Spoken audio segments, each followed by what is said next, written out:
good morning. I'm glad you could make it. We've been waiting for you. So today, the novel that we are discussing in the salon is Laurence Sterne's The Life and Opinions of Tristram Shandy, Gentleman. Now, this is, in all honesty, and I know this is a terrible thing to say at the outset, this is one of my favourite books. I adore this book. And it's a book that is loved by many, many writers, and I will explain to you in a little. But first, let's introduce Tristram. Tristram is attempting to write his life and as well any opinions that he happens to have. So it's a play on a lot of other novels that are around, which are the life and adventures.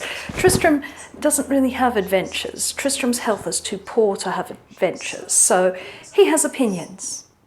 And opinions are the height of fashion, as anyone could tell you. Opinions are very, very fashionable. Everybody has one. Everybody has one. Everyone has an opinion. And this is what Tristram is attempting to write. It's written in 9 books, and they were released over time, over a number of years, and they develop as Tristram and Sterne changes and gets new ideas across time, which means that the book is a little chaotic. It doesn't have a plot. He's not born till the 3rd book. And we've actually learned very, very little of Tristram's actual life. I mean, we know that he was born at home because his mother had thought that she was pregnant previously, and there was a little addendum into the contract between her and her husband about whether she would give birth in London, as per her other children, or at home. So if ever they have to make a pointless journey to London, then Mrs. Shandy has to have the next baby at home. And as the previous time, it turned out that it was a phantom pregnancy and not a real one, she's having to have the baby at home, which causes many of Tristram's misfortunes, including his naming, his nose, but really, in truth, he has to begin at the beginning. And for Tristram, all his problems in the world started because his mother asked his father in the middle of it, "My dear, did you remember to wind up the clock?" And so, because no one's mind was on the job, well, they were on the job, he believes his life is absolutely cursed from this. It's an immensely funny book. An immensely funny book. So we learn this about Tristram. We learn that his nose was broken by Dr. Slop because his father insisted on a forceps delivery in the hope of having a son with a Roman nose. Didn't so much happen. And he was supposed to be named Trismegistus, except the maid carrying the name muddled it up, and he became Tristram, which his father believes is an absolute doggerel of a name. So, all in all, poor old Tristram is having a bit of a tough time of it. Oh, he also gets circumcised by a window sash when he's 5. As I said, there are a lot of down there male jokes. All the women are eminently sensible. All the women in the story are eminently sensible individuals.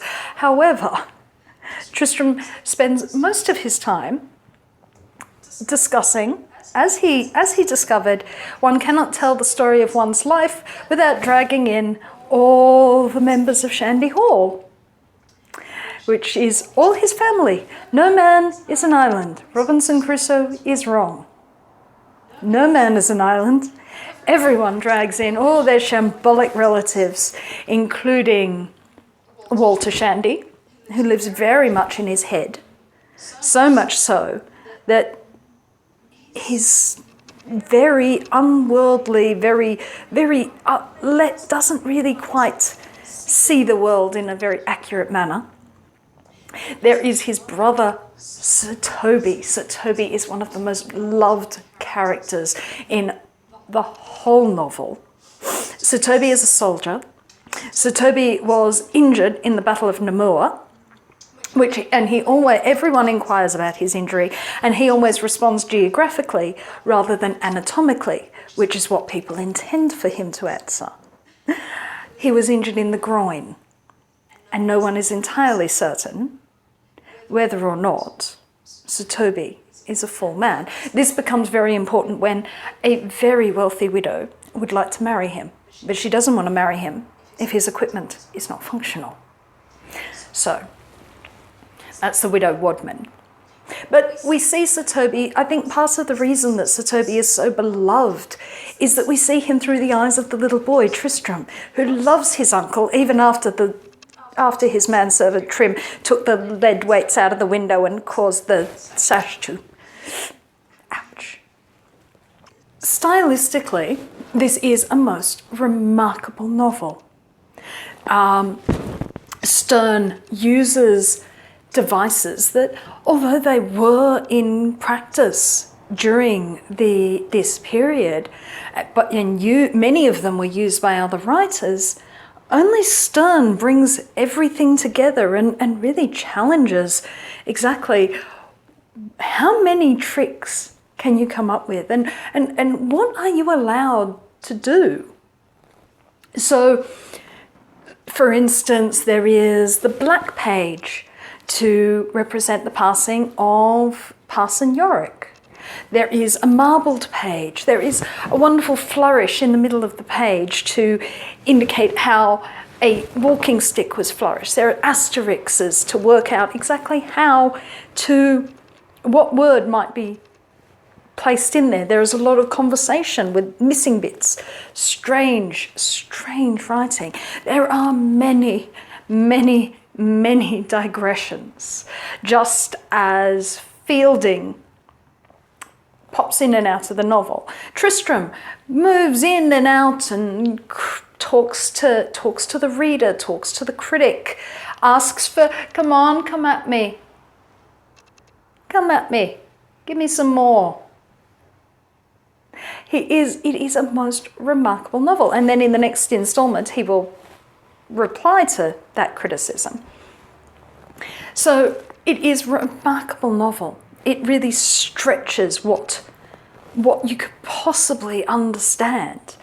It has both an unreliable narrator and an unreliable reader. He is always going back and telling his reader, go back, check it out, you didn't read that right. It's a constant, it's not only a conversation in a book, it's a conversation with a reader, and you as the reader are able to go, ha ha ha, I'm more clever than the reader in here. It is knowing. It is self-aware. It is a self-reflexive book. It is, as Steve Coogan says in the Michael Winterbottom film, a postmodern book before there was any modern to be post. And this is part of the reason it has been so inspiring to writers, because writers look at it and are able to say, oh, what I thought were the rules don't have to apply. And if they don't have to apply, what could I do? No one has really imitated Sterne, as in using his same devices to create such a work, but it works as a catalyst for many writers who have with very, very different styles, have cited Sterne's work as inspiration. It has worked as a catalyst to unlock, a novel doesn't have to be just this or just that. It can be whatever I want it to be, and provided I hold to the contract, the reader will come with me. Because for centuries, the reader has been coming with Sterne and with Tristram.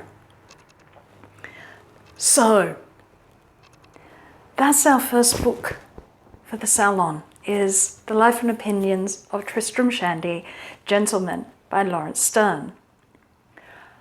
Please come into the conversation, add your thoughts down below, and I will see you again on August the 7th, where we will discuss a rather different book, Gulliver's Travels by Jonathan Swift, another Irishman actually. So, until then, farewell.